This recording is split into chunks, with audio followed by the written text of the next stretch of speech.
Hi, I'm Dr. Brian Kaufman, a retired family doctor and Executive Vice President, Chief Medical Officer of the nonprofit CLL Society. Dr. Slager, can you introduce yourself, please? Hello, my name is Susan Slager. I am a researcher at the Mayo Clinic in Rochester, Minnesota, and I specialize in doing research in hematology and in particular in chronic lymphocytic leukemia.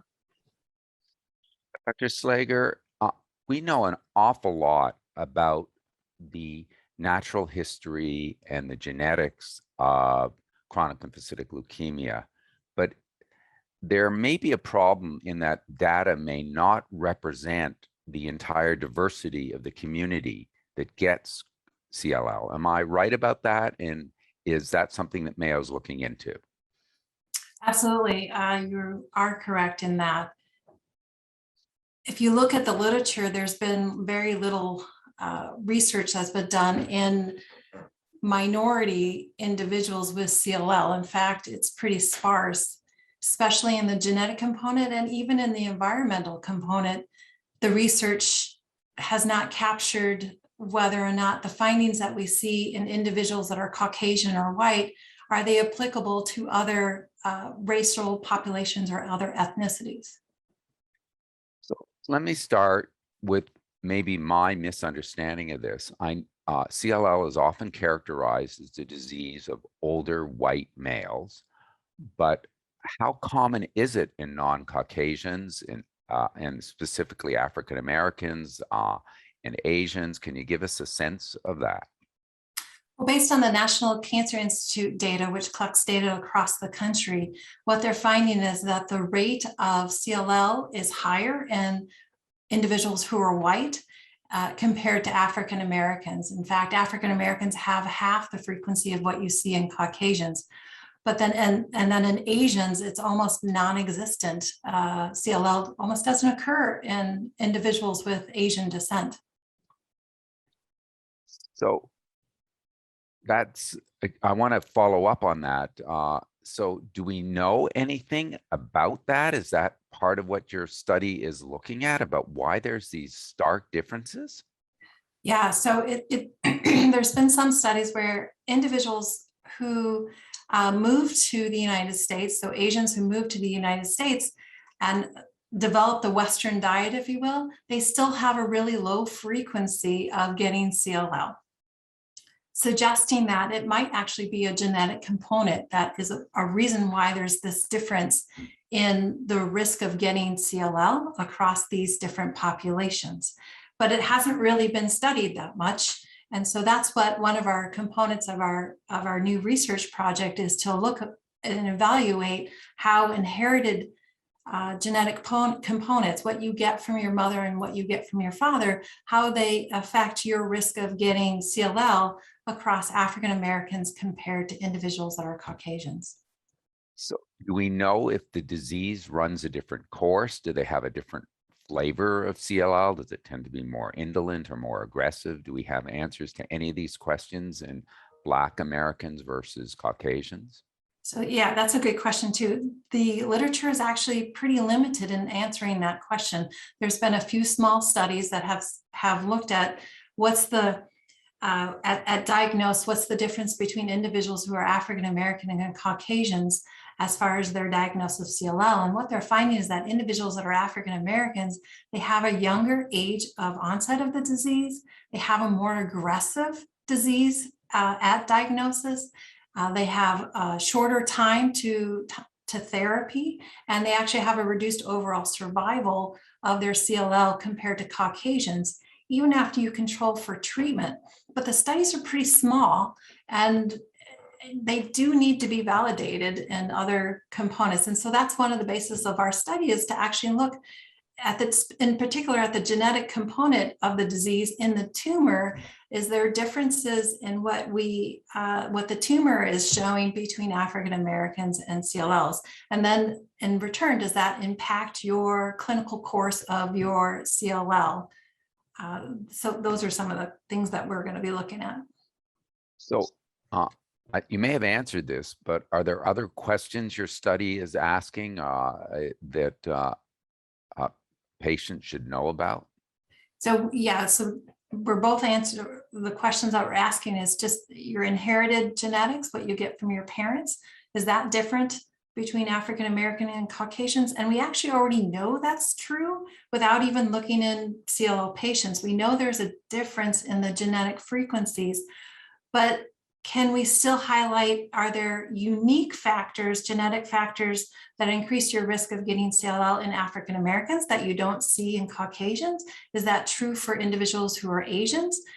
The other component is looking at the tumor genetics to see if there's differences between African Americans and CLLs, which would give us insight into the biology of the disease, may give us insight into why they might have a different clinical course. And then finally, we're going to see if these genetic factors, both what you inherited and what you acquire in your tumor, if they impact your time to treatment and overall survival. So it sounds very important, and the CLL Society wants to support this in any way it can.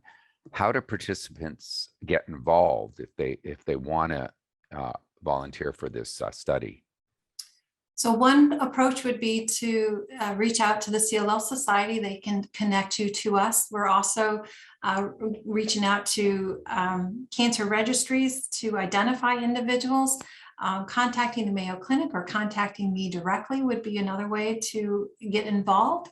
Participation is minor. All you have to do is we mail you a kit that collects your saliva samples, and then you take this kit to go get a blood draw at your local doctor's office, and then they have everything they need to do the blood draw and mail the kit back to us. There's no cost in mailing, and in return you get $20 for your time and participation. We'll also ask you to release your medical records so we can look at all the characteristics of your diagnosis of your CLL, so we can incorporate that information into our studies. You do not need to be a Mayo patient. You do not need to come to Mayo Clinic. You can do it. We have lots of history of and experience of collecting patients, consenting patients through the mail. We have a family study of CLL that we've been doing for over 10 years, and we have over 1,000 individuals that we've collected this way. And we're finding a positive response and participation in our studies. So everyone's finding it pretty straightforward and easy to participate. So your saliva is collected, you get a blood draw, it's sent off, and you get $20 for bothering to do this. It sounds pretty good. If we do get a good response to this, do you think it will help better understand the disease? Oh, absolutely. Absolutely. Our preliminary data is suggesting that there is genomic differences across the racial populations. And in some case, it may actually impact clinical practice and the guidelines. And so that's where, but we have a small sample size right now. We need to increase our sample size to actually show robustness of these findings and make sure they're validated. So I do think it will have impact and on clinical practice and on our understanding of the biology of CLL. I have to ask, what about any risks in doing this? And what about protecting my information, my genetic data, if somebody does volunteer for this? What reassurances can you give us about that? Oh, good question. So I've been doing genetic studies for over, 20 years now. And we have not had any confidentiality breaks of our data. We are required to make our data publicly available, our genomic data, but it's all de-identified. No one will be able to bring it back to who's who. All they have is these anonymous numbers that mean nothing to anybody except for the researchers of the team. But the data will be protected in that regard, and it should not cause any harm to any individuals or impact their health insurance or impact their medical care.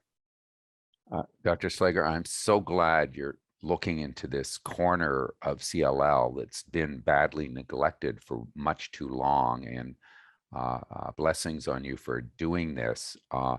We'll make sure that we have a way for people that are interested to enroll and have details, or if they have further questions, how they can get back to you. Are there any final thoughts or anything you want to say about this really important research? Yeah, it's really critical because we get patients that are different than what's all published in the literature. So for example, a female individual is that pregnant. Most of the studies don't involve pregnant patients that with CLL, and how does that impact them and their care. So it's really important that we get a very diverse group of individuals in our studies to make sure that we understand how to treat, how to diagnose, and their clinical course of the disease. Otherwise, we may be ultimately, not doing the best optimal care in that regard.